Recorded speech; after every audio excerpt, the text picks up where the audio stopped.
ಪತಿಯ IPL cricket betting ಚಟದಿಂದ ಪತ್ನಿಯೊಬ್ಬರು ಆತ್ಮಹತ್ಯೆ ಮಾಡಿಕೊಂಡಂತಹ ಘಟನೆ ಚಿತ್ರದುರ್ಗದಲ್ಲಿ ನಡೆದಿದೆ. ಇಲ್ಲಿನ ಹೊಸದುರ್ಗದ 24 ವರ್ಷದ ರಂಜಿತಾ ಎಂಬಾಕೆ ಪತಿಯ ಸಾಲದ ಕಾರಣದಿಂದ ಆತ್ಮಹತ್ಯೆ ಮಾಡಿಕೊಂಡಿದ್ದಾರೆ.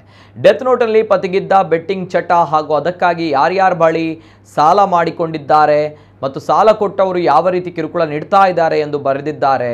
4 ವರ್ಷದ ಹಿಂದೆ ಸಣ್ಣ ನೀರಾವರಿ ಇಲಾಖೆಯ ಸಹಾಯಕ ಇಂಜಿನಿಯರ್ ದರ್ಶನ್ ಎಂಬುವರನ್ನ ರಂಜಿತಾ ವಿವಾಹವಾಗಿದ್ರು. ಆರಂಭದಲ್ಲೇ ಈತನಿಗೆ ಬೆಟ್ಟಿಂಗ್ ಚಟ ಇರೋದು ಗೊತ್ತಾಗಿ ನಿಲ್ಲಿಸುವ ಸಾಕಷ್ಟು ಪ್ರಯತ್ನ ಮಾಡಿದ್ರು. ಆದರೆ ಸುಮಾರು 1 ಕೋಟಿಯವರೆಗೂ ಕೂಡ ಸಾಲ ಮಾಡಿಕೊಂಡಿದ್ದಂತಹ ಪತಿ ದರ್ಶನ್ ಬಡ್ಡಿಗೆ ಹಣ ಪಡೆದುಕೊಂಡಿದ್ದ. ಬಡ್ಡಿಯವರಿಗೆ ಬ್ಲಾಂಕ್ ಚೆಕ್ ಅನ್ನು ನೀಡಿದ ಕಾರಣ ಚಕ್ರ ಬಡ್ಡಿ ಹಾಕಿ ಬಡ್ಡಿಯವರು ವಸೂಲಿಗೆಳೆದಿದ್ರು.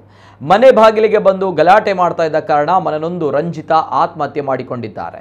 ಪ್ರಕರಣ ದಾಖಲಿಸಿಕೊಂಡ ಪೊಲೀಸರು 13 ಜನ ಬಡ್ಡಿ ದಂಧೆಯವರ ಮೇಲೆ ಕೇಸು ದಾಖಲಿಸಿಕೊಂಡಿದ್ದು 3 ಬಂಧಿಸಿದ್ದಾರೆ.